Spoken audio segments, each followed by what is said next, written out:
In 3, 2, 1. Welcome, ladies and gentlemen, to the Squared Circle, episode 10. As you notice, tonight's a little bit smaller of a panel, but it's the most important two of the panel, I'd say. With me is the ever so lovely Jonathan. I am making my triumphant return after missing last week. What's up, fans? JJ underscore SK28 on Twitter. I like how you had to look at your lower third to remember what it was because you knew Twitter handle. When in Rome. And remember, guys, www.sports-kings.com/combat for all your combat articles, podcasts, power rankings, everything. Check us out. Check out sports-kings.com. They got all your football, your baseball, that thing with the ice and the little puck like this. I don't know what they call that. I mean, it's stupid. Badminton. It's badminton. Oh, cricket. That's what it was. All right. On to the show here. We got a short show for you tonight. Obviously, just me and John here tonight talking, BSing. Obviously, if you guys are watching this, you're wrestling fans, you know what's already happened. Daniel Bryan. John, a little backstory, and then tell me what you think. Real, not real? Is he good? Just go into the whole 9 yards real quick. Daniel Bryan came out last night and said that, his style of wrestling isn't indicative of staying healthy. And over the course of the last few months, he's been doing this thing.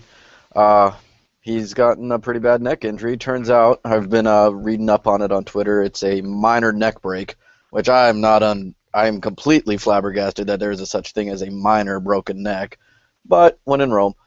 So he's going to go in and have an invasive surgery. They're expecting him to be out 6 to 8 weeks. So I would imagine that they're going to strip him of the title. And it's a legit injury from what I'm reading. It's not something to write him. They wrote him off TV with the cane thing, but it's a legit injury. And so we'll see how it goes. I'm a big Daniel Bryan fan. I don't know if you can tell. And I'm a little hurt. That's such a girly chest. Yeah, but it's all me. It's all natural. Nah, but I'm gonna go the other way, John. I think this is a writer's thing. I think the writers wrote this in there. He's been getting his what kicked for the last few weeks, and I think he does need time off. Maybe he's got a little neck problem, but you don't have a minor neck injury. Stone Cold had a neck injury. He was out for a year. Owen Hart had a neck injury. He died. Too soon? No? I don't think the neck injury killed him, Cody. I think it was the fall off the top of the building. I don't know. I'm just throwing it out Actually, there. I don't think it was the fall. I think it was the landing that killed him. Well, the fall would scare me to death. I don't know. But anyways, I don't think it's a real, maybe a neck problem. I don't think he's having surgery. There's no way you could have surgery on your neck and be ready to go. Look at Peyton Manning, you know what I mean?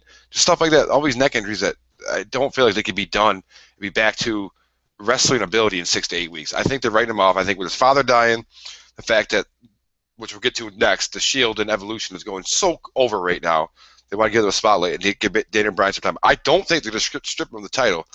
As of right now, there is no title match scheduled for Payback. So I don't think they're going to strip him. I don't think it's anything more than a ploy. Honestly, something I was throwing around earlier to myself was maybe they say he's off TV and he comes back for Payback. You know what I mean? Shows up for Payback and, just destroys Kane. I don't know. But any more thoughts on it, John? No, I honestly think it's a legit injury. It's like it just makes sense that his style of wrestling, that flying headbutt, it murdered Chris Benoit. So I don't know.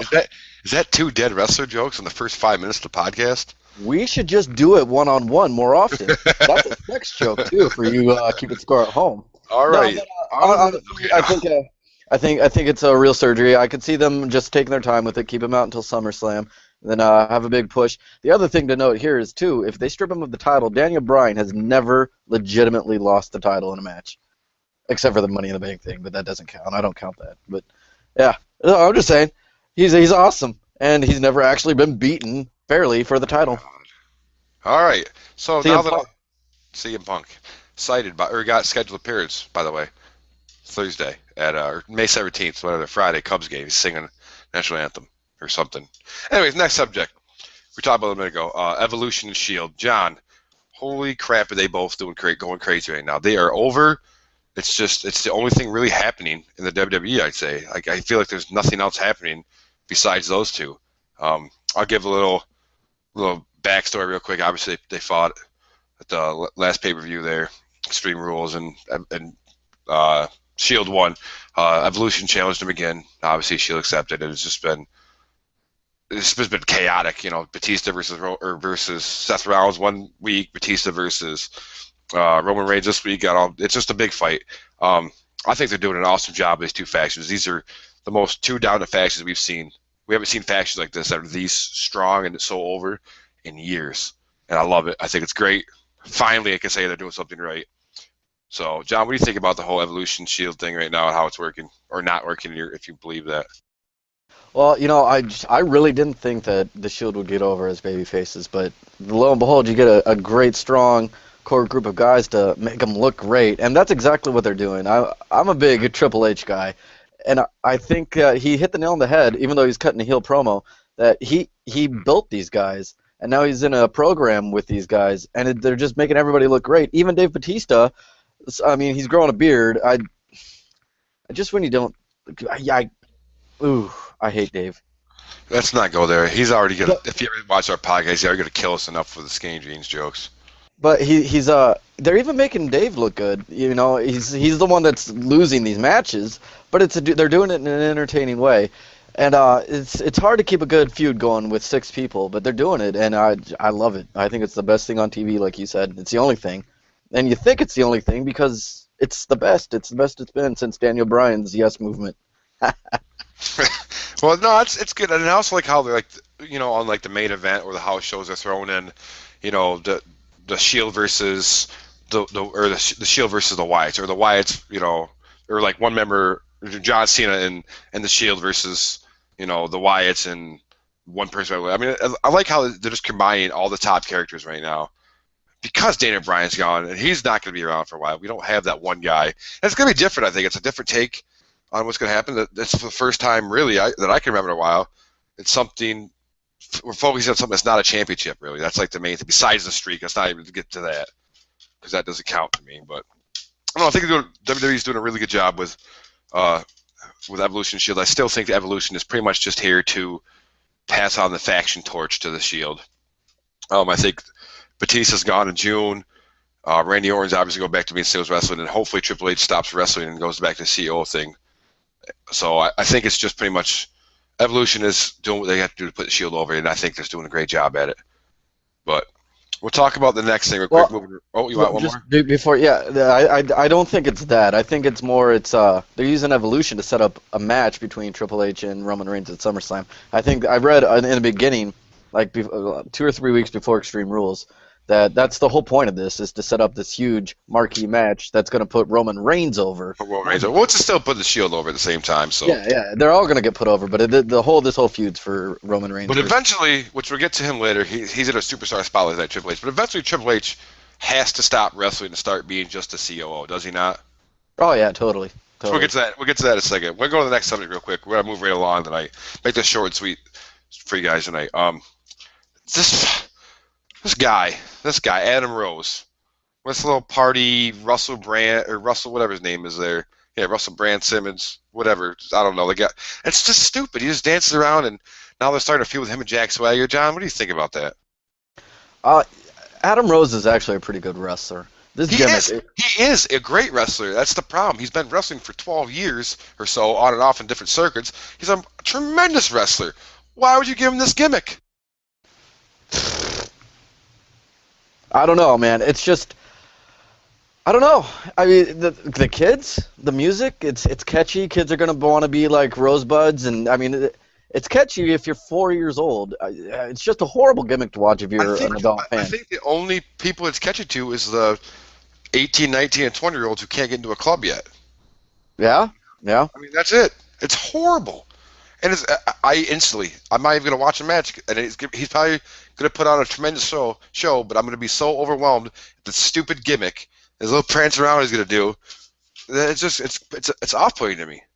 And what sucks is that it works perfect at NXT because it's a smaller audience, it's a smaller arena, but it just seems like at Raw when you're watching it, the magnitude of it is overwhelming. His entourage isn't big enough, so it looks stupid. I mean, it is stupid, but it's just. I don't even think it worked at NXT. Honestly, I think that's when I first saw him, I instantly, this is so dumb, so stupid. Just like the Tyler Breeze thing with male model thing. It's just, to me, it's the same guy, same gimmick. Pretty boy dancing around looking like a metrosexual. I don't know. And what it sucks is it's a perfect example of WWE and pro wrestling as a whole are running out of ideas for gimmicks. I don't understand why you can't just let these guys wrestle as themselves with the charisma that they already have. They don't need to be a character. Adam Rose, if that was his real name, should come out as Adam Rose, the guy, and just cut promos. It's not his real name. I forgot his real name, but it's not. Yeah, I don't know his real name. But you don't need a gimmick. And I feel like with NXT, if you watch, a lot of these guys are going to come up with stupid gimmicks, and it's not needed. It's not. Just let these guys put on a match, showcase their wrestling ability.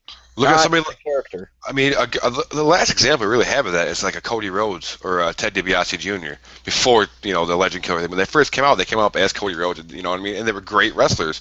You got to see that. Then, of course, they grew into a gimmick. But what you just said is going to lead us into our next topic. Stop putting bad gimmicks on great wrestlers. This Alexander Rusev. We've seen this stupid Russian thing, or anti-American foreign thing, so many times now. The girl comes out, she's a pretty blonde California girl with the worst Russian accent I've ever heard in my life. It's so fake, you can tell it's not real. It's a wonderful accent. You're stupid. It's so fake. You're an idiot. It's so fake. You're the dumbest person I've ever met in my life. Dugan, crush him, crush Dugan. The opinion you're giving right now is the opinion of a man in a pink fucking tank top. Wow. Well, you just dropped the F-bomb. Did I just drop the... I did. God, you're such an arrogant man-child. All right. We'll go back and edit that out later. I'm sorry. I'll hit myself. I'm very frail. I'll break something. All right, but back to what I'm saying, though. This Russian gimmick, has it not been used enough in the history of the WWE? Not only just Russian, we won't just say Russian. I mean, there's been a lot of the Russians, here and there, but like you're just foreign bad, foreign bad guys, Iron Sheik, anti-America, just all this anti-America. Is it done? I mean, are you sick of it? Because I am personally. I'm sick of it. Well, the first thing, I don't think that Rusev is anti-American. I think he's pro-Russian. He hasn't actually. They haven't actually come out and said, "Oh, screw America," blah blah blah. After the attack on going after Hacksaw last week, that's pretty much saying he's anti-America. Hacksaw is America. Hey-oh. He's American. That's going after America. When in Rome. But I don't. But the other thing is, I don't think that was really a knock on America. I think that was just an opportunity to set up him and Big E's feud, which I love, by the way. I think that's gonna be a great feud. They both know how to wrestle. Oh, really, Cody, you got to find your mute button, brother. No, I know where it is. Well, I wanted to cut you off. I don't know. I think it's two good up and comers that, I mean, they're a little rough around the edges, yeah. But it's two meatheads. But Rusev can put on a good match. Watch some of his earlier work. Big E's got charisma out the yin-yang. Yeah, but he's not. He's terrible in the ring. He's one of the botched central guys that we have right now. The biggest botched guys in the WWE. He always botches stuff. Whether it's that belly-to-belly suplexes, he does it every match. Almost every match, he botches it somehow. There's always something with him that's a botch. Rusev hasn't had a real match yet to even do anything. He kicks somebody twice in the head, runs at him full speed, and then sits in the back doing the camel clutch. But here's the thing. He hasn't had a feud yet. The last time I was on the podcast... How you gonna say he's a good wrestler if you haven't even seen him wrestle? Because he wrestled in NXT for 58 years, Cody. He's wrestled down there forever. And he just destroyed everybody. Not all of them were squash matches. They're not all squash matches. You didn't do your research. I did. 90% were squash matches. There's still 2% that were great matches. So you're gonna say he's a good wrestler off 2%? I mean, yeah. You can do anything with 2%. Unemployment's 2%. It just makes sounds, John. No, Anyways. I really do think. And I remember the last time I was on the podcast, we're sitting here brainstorming, who's going to be this feud? Oh, he's just having squash matches. I'm unhappy. And now you're sitting here right now. He's found Big E. He's going to have his first big feud, and you're sitting here complaining about that. Make up your mind, Cody. I don't like to see the two new guys coming at it. Throw him in the Big Show. Let the Big Show train him how to do something. Yeah, it'll be too ugly, nasty. If it's going to be two meatheads going at it anyways, at least let him learn something. Big E's just as new and just as green as Rusev is. So why not throw him with somebody that can teach him a little something? Throw him around the ring and say, hey, with a doubt, slow down. You're doing it the wrong way. Do it this way. What you know what I mean? Instead of now he's going to feud with Big E, or I even thought I think I would rather have him go against Jack Swagger because Jack Swagger has the veteran ability now to teach people, this is how you run a match. Big E and Rusev is going to be just too fast, too botchy. I don't feel like it's going to be good wrestling. And I mean, opinions are opinions, and you have yours, I have mine. I just think it's going to be a terrible match. I think this makes great podcast material. I don't know what you're talking about, bro. On to the next subject, which we'll finish up with this one. We did it last week. It's a new segment we're doing every week now to end the podcast. It's a little better when you have more people get their opinions, but I mean, who really cares? It's John and I. It's the best opinion we have on the podcast, anyways. Mostly mine. So this week's last week we had Kane. Talk about his influence in WWE. This week we have the superstar is going to be Triple H, which is a big one. Obviously, he's still around. Hitting his 20th year as a superstar. And now obviously he's in the front office, COO, doing what he's doing. John, give me what you think he's done overall. I mean, coming from Hunter Hearst Helmsley to Triple H, the game COO, and everything in between, and how you think he influenced not only just how we feel about WWE Universe feels about wrestling, but just like how he influenced wrestlers, how he brings in talent, how Shawn Michaels thing, and how they everything. Just lay it on the line.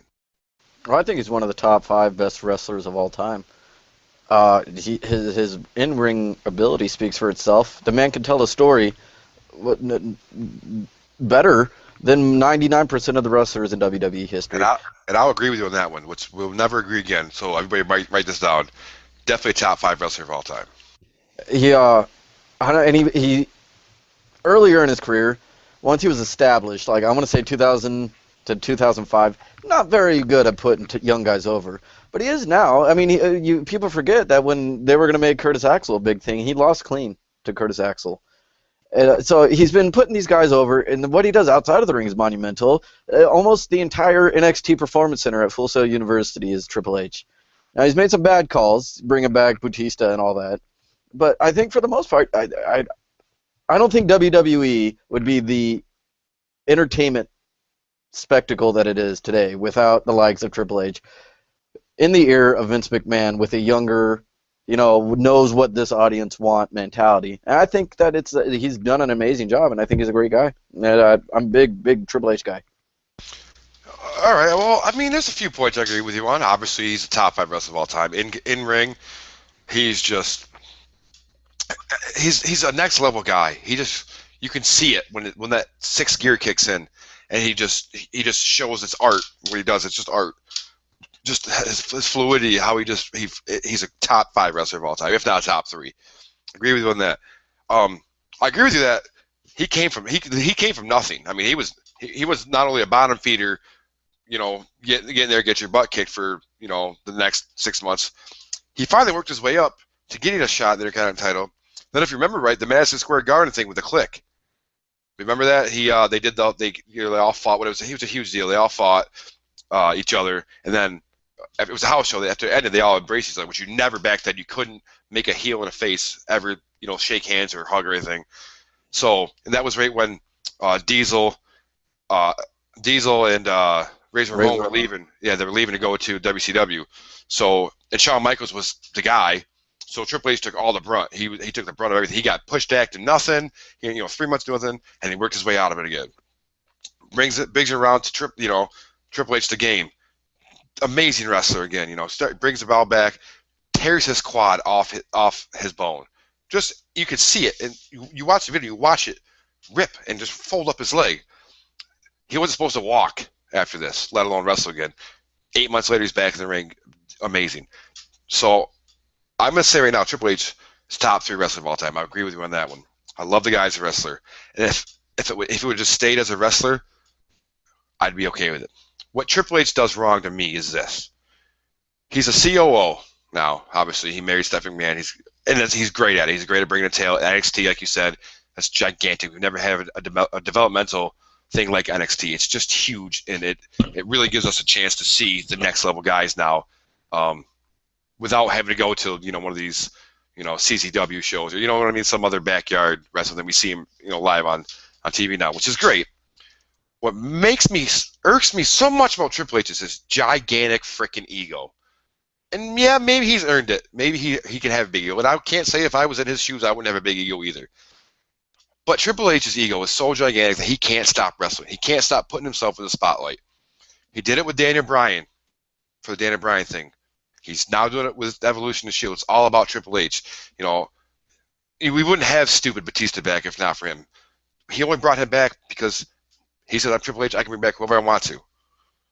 Brock Lesnar would have came back. So you know what I mean? Brock Lesnar and him, money talks, and brought him back. You know, because Triple H says it'd be great. And where's he been? You know, what the streak, and now we don't talk about it anymore. I hate his ego. I hate how he's got to be the center of everything. He is. And if it was just him as a wrestler, and he just kept wrestling, and he was just, not in charge, it wouldn't seem so egotistical. But he's in charge now, which means that he's at every single writers' meeting. It means that he approves every single storyline that goes through the WWE. He has to be a part of it. So that's not very humble to me if you're saying, okay, yeah, I want to be here. I want to be in spotlight with Daniel Bryan. I'm in spotlight with Evolution. I want to be the Authority. Kane. I want it all about it's all about him. There's other players in it, but it's essentially he's still involved and always a main event. Do you disagree with me, John? I completely disagree with you because you got to think at the end of the day, everything is Vince McMahon's call, and you got to think that there's COO Triple H in Connecticut or wherever the offices are, and then there's the on-screen heel character COO Triple H. He could still go, and they're going to exploit that. WWE is not Triple H. Triple H isn't in there writing his own scripts. There's guys that do that. No, but he approves it. If you got to be humble, you got to. Yeah, he does. He's a COO. No, okay. Vince McMahon is the owner of the company. Okay, so read any interview from anywhere. Everything is Vince McMahon's call. He's doing what he's told. It only gets to him after going through so many people. And then on top of that, you want to say, okay, I'm going to do this thing with Daniel Bryan. What ended up happening? Oh yeah, Triple H put Daniel Bryan over. Oh, but he's in the Evolution and he's doing this with Evolution. How's that turning out? He's putting Evolution or the Shield over. I mean, you got to realize he's been in there for 400 years, and he's still in great shape. But he's a star guy that's putting young guys over that WWE doesn't have anymore. They don't have Dwayne wrestling anymore, but they got Triple H, and he can still go. He's still there each and every week, and he's putting talent over, and I don't see anything wrong with that. And I'm okay with that. To me, I'm okay with putting people over as a wrestler and keep the wrestler. This whole, I'm sorry. You can say McMahon has the only say. No, McMahon has the final say. It goes through Triple H first. He has to prove it before Vince even sees it on his desk. Guarantee you. Just like it goes through Stephanie McMahon, too, as a principal owner. Just like it goes through all kinds of people first when somebody writes it. To me, it's so egotistical for you to have a paper company just saying, oh, you're going to be main event Daniel Bryan. Well, why not? Why wouldn't you say, well, no, we got some other people coming up that would be better. Why do I got to be it? Like who? Who would Daniel Bryan wrestle to get to that main event match? I would have loved to see the Bray Wyatt Daniel Bryan thing go on for way farther. When Daniel got the title from Randy Orton, make it the Bray Wyatt thing come back.